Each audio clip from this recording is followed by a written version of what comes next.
Breaking right now. Who will take on Kendra Horn in November? Live updates from both campaigns.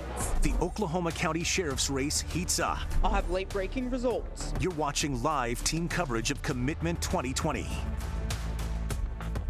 Live, local, late-breaking. This is KOCO 5 News at 10. That breaking news right now, Stephanie Bice will move on to the November ballot for the 5th Congressional District. Our crews, Abigail Ogle, Portia Riley, Dylan Richards, Patrina Adger, all standing by to give you updates. Within the last half hour, State Senator Stephanie Bice accepting victory in the Republican runoff in Congressional District 5. Terry Neese conceding this race, setting up a massive November contest between Bice and Democrat Kendra Horn. Thanks so much for joining us tonight for election coverage. I'm Jessica Shambach. I'm Evan Onstad. Let's start with KOCO's Patrina Adger, who spent the evening at what has now become the Bice Victory Party. Patrina, I understand that we actually heard from Bice, and we're going to be hearing more later. Yes, Evan, I want to first start out that this has been a race to watch. One woman actually compared it to a Thunder game. She was on pins and needles the whole night, was going back and forth, but at the end, let's take a look at these numbers over here. Stephanie Bice with 27,396 votes to Terry Neese's 24,000 votes, with all 100% of the precincts in tonight. And, you know, the governor came out early. Once this was pretty much in Bice's favor, the governor came out and said that tonight is the night they're going to start. The turnaround is happening tonight. Now, we did hear from Stephanie Bice, who talked just a few moments ago. Let's go to that soundbite. I am the proven conservative leader, and I look forward to working with all of you to take on Kendra Horn.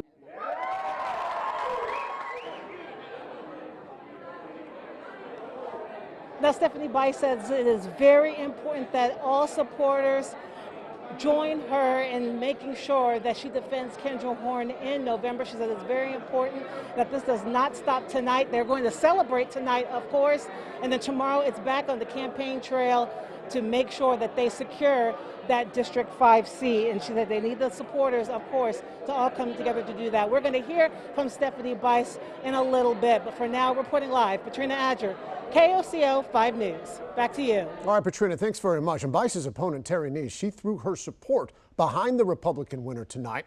Dylan Richards is at her watch party. Dylan, she called for unity, saying it is all now about taking that seat back for Republicans.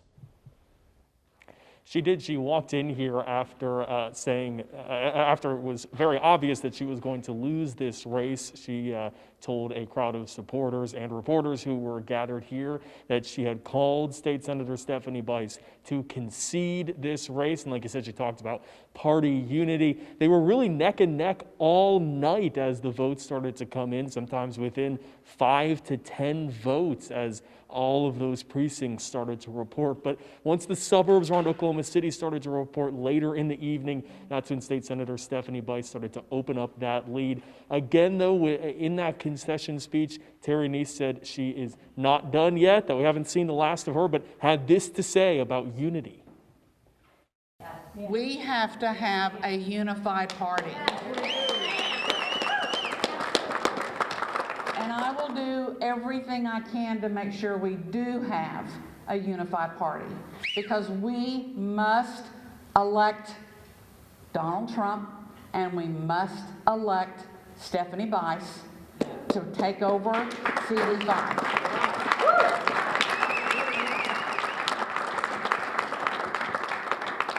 I want to make this short. You can hear it in that speech right there.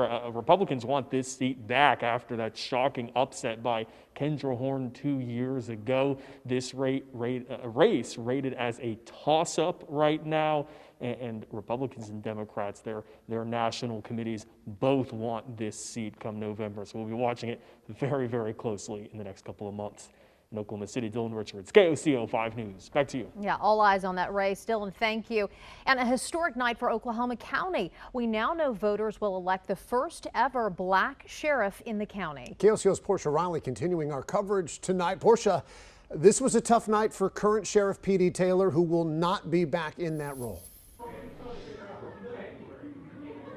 Yes, that's right. And it was the opposite here tonight. As you can see, a lot of excitement left in this room as Johnson makes his round, taking pictures with his friends and family. And yes, one thing that we mentioned, a major thing that we discussed, is what you guys just said. I talked with Johnson tonight about how it makes him feel knowing that Oklahoma County will have its first ever black sheriff, and it could be him when he faces off against Oklahoma City Police Lieutenant Waylon Cubitt in November. He says it's nearly indescribable knowing that he came from those same communities where police relations need mending, and that he wants to be a part of that. I also spoke with Sheriff Taylor, who says COVID played a major role in putting a dent in his campaign and partially blames the pandemic for tonight's numbers. I was really looking forward to that race. I think there's a huge difference between us. I think they would actually, if COVID gets better, there would be a number of debates, and I would love to debate. I would have loved to debate it Tommy Johnson. It never happened. It's beyond belief to be able to say, like, hey, you can represent something that's never happened. You can be the first, and be the first for a very positive thing, to show kids from the neighborhood I come from on the south side or anywhere around the city or anywhere around the county that there's other ways to achieve, other ways to achieve things. We don't always have to play basketball, football, baseball, sports to get out. We can still be leaders in different ways. Again, it's several moments of excitement in here tonight with applause breaking out. Johnson saying he's now preparing for November. Live in Oklahoma City, Portia Riley, KOCO 5 News. Back to you. Portia, thank you. And he'll face Democrat Waylon Cubitt in November. Now to Cleveland County, another Republican runoff for sheriff. KOCO's Abigail Ogle joins us now. And Abby, this one was called pretty early. This was a pretty obvious victory here, Jess. Retired Norman Police Captain Chris Amison beat Cleveland County Lieutenant Rick Adkins. Amison getting 71% of the vote. That's why it was called pretty early. He will now move on to face an independent, Kelly Owings, in November. We just caught up with Chris Amison about, if he wins in November, what he will bring to Cleveland County. I want to bring back trust and legitimacy to that office. I want to be transparent. I want to have accountability. We asked Amison about the unrest in Cleveland County, particularly in Norman, where money has already been taken away from the police department there. How will he bring unity back to Cleveland County? Communication is the biggest thing. We need to have an open dialogue with our citizens. And he says he will bring that open dialogue to Cleveland County. Amison will face independent Kelly Owings come November. And his opponent tonight, Rick Adkins, told us he was disappointed with the outcome, not what they hoped for, but they had worked really hard. He also said that he appreciated everyone behind him. Guys, that was not the only big decision in the Norman area today. Coming up later in the newscast, we break down the bond proposals worth nearly $120 million. See you soon. Abby, thank you. And now I want to go back to the winner in the Republican runoff in the 5th Congressional District and the Stephanie Bice's watch party. KOCO's Patrina Adger joining us live once again. Patrina, you have the candidate taking on Kendra Horn come November. That's right. I'm here with Stephanie Bice. Congratulations. Boy, this was a crazy, crazy night. One person compared it, I was saying, to a Thunder game. It was crazy. Talk about it. It has been incredibly exciting. Certainly, elections are always exciting events, but tonight was especially sweet. You're taking on Kendra Horn November 3rd. You said you're going to celebrate tonight. Talk about what you're going to do start tomorrow. Yeah, it's going to be a short sprint to the finish for November 3rd, so it's going to be all hands on deck to putting together a ground game to make sure that we can take the seat back. Kendra Horn took that seat surprisingly a few years ago. Tell me how confident you are that you can get that back. Look, we lost this election in 2018 by a mere 3,300 votes, and so Republicans are very focused on getting the seat back. They'll be energized, and we'll be focused on getting people to the polls in November. This is going to be a really big election with the presidential election and everything. What are you actually going to do differently? I mean, I know you won already, but you're probably even going to go even full steam ahead. Yeah, I think that there's lots of different aspects of the campaign right now. Certainly COVID plays into that. We've seen a huge number of absentee ballot requests, even in this runoff election, so we're going to be focusing on that. And then finding new ways to connect with voters, because not everybody wants to come to an event, and I understand that. So we have to figure out, can we do Zoom calls, can we do town halls, Facebook Lives, find ways to engage with the voters so that they know me and why I'm running. And you pretty much said you want to be the voice for Oklahomans in Congress. What are you hearing from constituents about what they want you to do for them? Well, certainly I think that, my conservative values align with theirs, and they want to see some of those conservative values brought back to this congressional seat. So when you're talking about things like pro-life issues, Second Amendment, defending the Second Amendment, those are going to be things that I'm sure will be talked about during the campaign. And the governor came out. It was a kind of a surprise. Talk about, having him come out and just sing your praises tonight. It was really incredible to have Governor Stitt here. I actually went to college with Governor, but didn't know him back then, and so we've gotten to develop a great friendship. The Stitt family is amazing. They've been incredibly supportive, and I'm looking forward to having Governor join me on the campaign trail. Senator Bice, congratulations. We'll be with you throughout the whole step of the way. Thank you very much. All right, guys, back to you. Okay, Patrina, hearing from the woman who wants to unseat Democratic incumbent Kendra Horn in November. Well, here is an upset. An incumbent state senator knocked out of the Capitol building. Ron Sharp lost the runoff in District 17 to former state rep Shane Jett. Jett has a Libertarian challenger in November, Greg Sadler. And a similar story in District 43. State Senator Paul Scott will not be back. Jessica Garvin, a nursing home administrator, knocked him off tonight by 4 points. She'll face Democrat Terry Raymer in November. Now to the State House District 96 Republican runoff. Small business owner Preston Stinson of Edmond headed to the Capitol as a state representative. He beat Margaret Best tonight. The Democrat in this race has dropped out, so Stinson is the new District 96 representative. Turning our attention now to national politics. You watched it right here on KOCO 5. First Lady Melania Trump taking center stage on night 2 of the Republican National Convention. Bree Jackson is in Washington tonight with details. Bree, what did we see tonight? Evan, Jess, on night 2 of the convention, we saw speakers shift from emotional stories to political attacks in an effort to appeal to voters beyond the president's base. A diverse array of personal stories. As long as Trump is president, fishing families like mine will have a voice. As Vice President Pence and others highlighted the benefits of the Trump administration's policies. That support and focus on negotiating new trade deals gave us the confidence to rebuild our barn and dairy operation. Under the theme of Land of Opportunity, President Trump granted a full pardon to an ex-convict turned activist. I will continue to give all Americans, including former inmates, the best chance to build a new life. I am filled with hope. A proud American citizen who has been given a second chance. Supporters say the president deserves a second term, praising the administration's record both abroad. This president has led bold initiatives in nearly every corner of the world. And at home. Make America Great Again is not a slogan for my father. It is what drives him to keep his promise of doing what is right for American citizens. Every day, my father fights for the American people. It was a family affair as the First Lady ended the night with an appeal to voters. Donald will not rest until he has done all he can to take care of everyone impacted by this terrible pandemic. And on Wednesday, Vice President Pence will deliver a speech from Fort McHenry in Baltimore. The theme will be Land of Heroes. In Washington, I'm Bree Jackson, KOCO 5 News. I want to get to some late breaking news here tonight. 2 people found with gunshot wounds. We're just learning some new information on this from Oklahoma City Police. They're saying the victims are juveniles and that the shooting scene was off of South Bryant. Started with a disturbance over some illegal activity.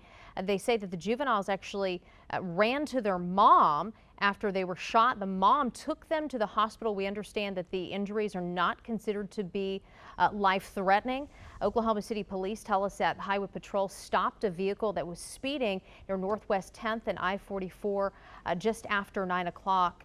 And again, we understand that 2 people had been shot. We're going to continue to follow that and bring in new updates. The average number of new coronavirus cases in Oklahoma remaining steady. 650 new cases reported in our state in the last 24 hours.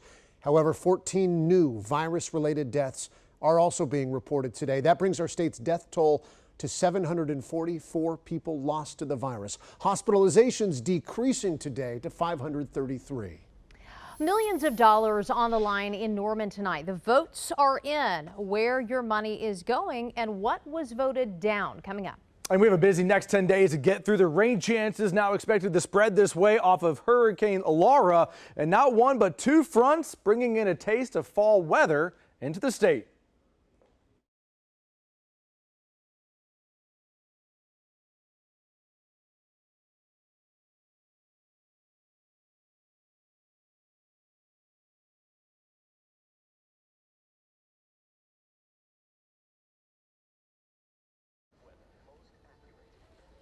Mic check 1 2 1 2 1 2 1 1 1 1 1 1 2.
Now I want to get you to a big vote in Norman tonight, totaling potentially $120 million. KOCO's Abigail Ogle joins us once again. Abby, there were 4 propositions on the table here.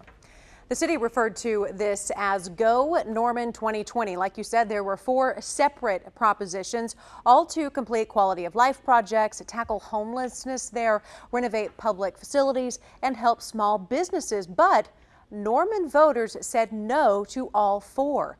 The closest vote was Prop 2. This was decided by just 300 votes.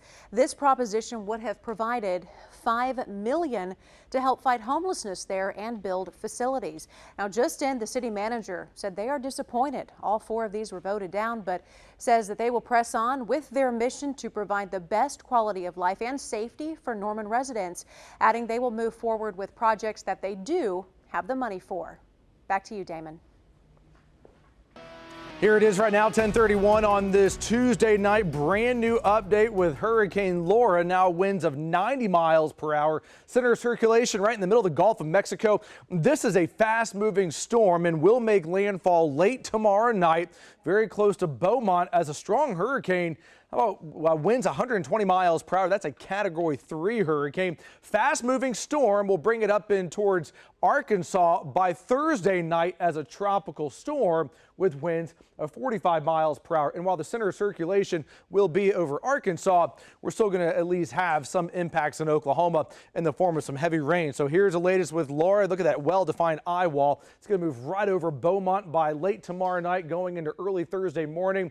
Unlike some previous storms that we've had in Texas, this will not be a slow-moving storm. So it will drop a good amount of rain, but it'll move in and out of here fairly quickly. But for Oklahoma, Thursday night, look at all this heavy rain in eastern parts of the state and going in the western parts of Arkansas.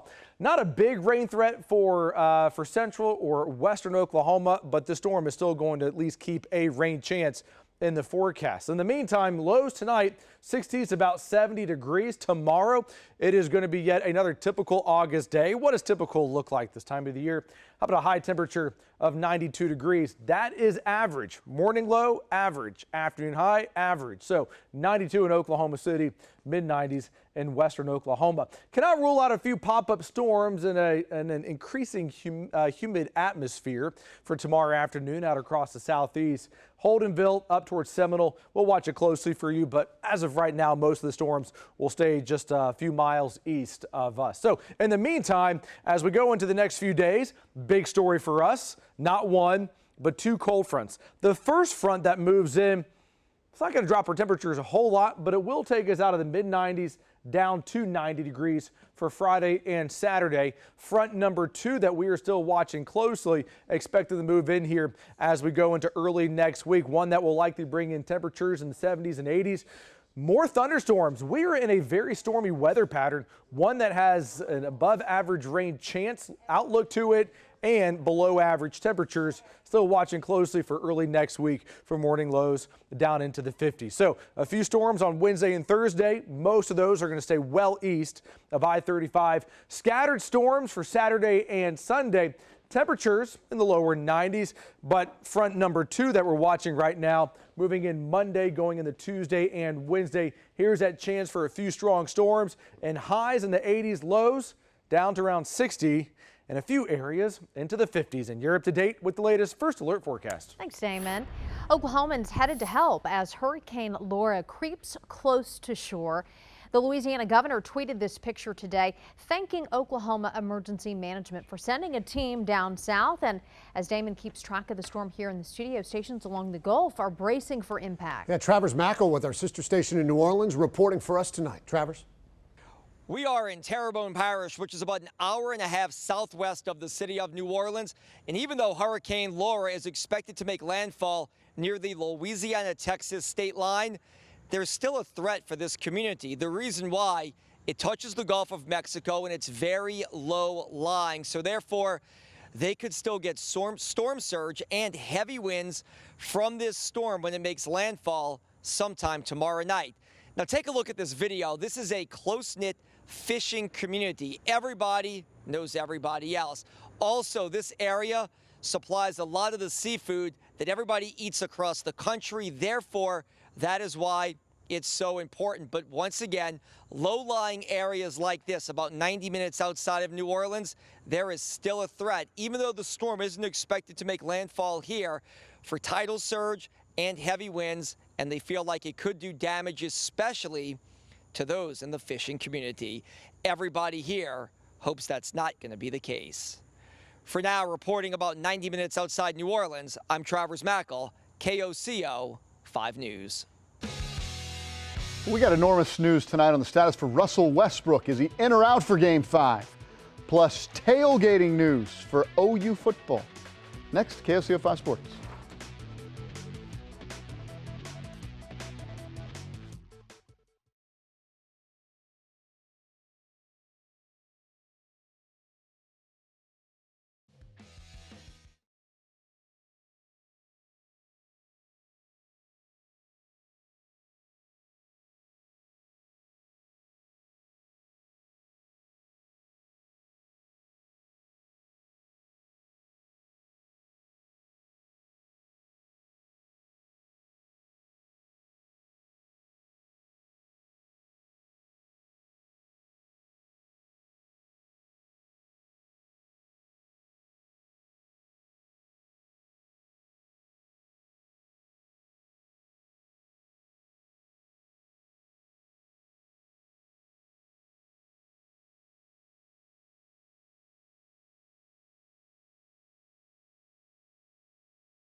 Now, KOCO 5 Sports. Well, Russell Westbrook is out for Game 5 Wednesday night.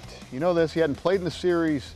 He's been out with a quad injury and was set to be a big boost for the Rockets, who have lost the last 2 games in the series, but will not play tomorrow night. And look, the series is tied a couple of games apiece. And a little reference, look, you know plenty about Russell Westbrook, played here forever. But the 3 times he played Oklahoma City this season, he averaged 29 points, very good.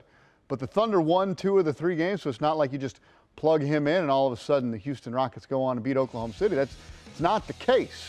This is a massive game tomorrow night. 5:30, biggest game for Oklahoma City since you probably have to go back to 2016. And if they can win it, they'd be in position to win their first series as a franchise without Kevin Durant. That'd be a heck of an accomplishment considering where they started beginning of the season. One of the keys, look, for Oklahoma City is Dennis Schroeder. He's been awesome. It's great in Game 4. He had 30 points and just made all the plays down the stretch. And so Dennis Schroeder, it's all that OKC wanted to talk about Tuesday in Orlando.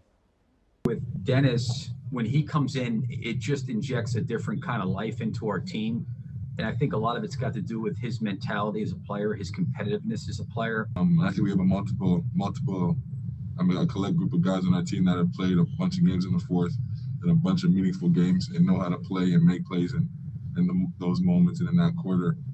And you guys saw it in our favor last night. Big game, Game 5 Wednesday night, 5:30, a big-time opportunity for OKC. All-American stuff. Couple of first. Big burst. Powers his way. Ahead. There goes Chuba. Chuba. Touchdown. Here comes a huge hole for Hubbard. Off to the races. Nobody's going to catch him. First down and more. There goes Chuba. Room service. Chuba. Gone. That's Hubbard. Look out. To the end zone. Touchdown. And there goes Chuba Hubbard. Open field in front of him. Chuba from Canada and beyond. Look, Chuba's so good, you had to tease him before, and then you got to get back to him. That's just the way it goes before the package. A couple of first-team All-Americans. Chuba, no surprise. Creed Humphrey from Oklahoma. A couple of guys that are just studs. As we think about a college football season that you cross your fingers that you hope is going to happen. But if it does, there will not be tailgating at the University of Oklahoma. And homecoming has also been canceled. You know, we knew college football is going to be different, and these are just a couple of things make it the case. But no tailgating, no homecoming for the Sooners. We'll be right back.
The election results from two of the biggest races of the night. U.S. House District 5, Stephanie Bice advancing to November to face Oklahoma's only Democrat in our congressional delegation. Stephanie Bice winning the Republican nomination over Terry Neese tonight. And Oklahoma County Sheriff is not going to be returning after November. He falls tonight in the primary to Tommy Johnson III. Damon?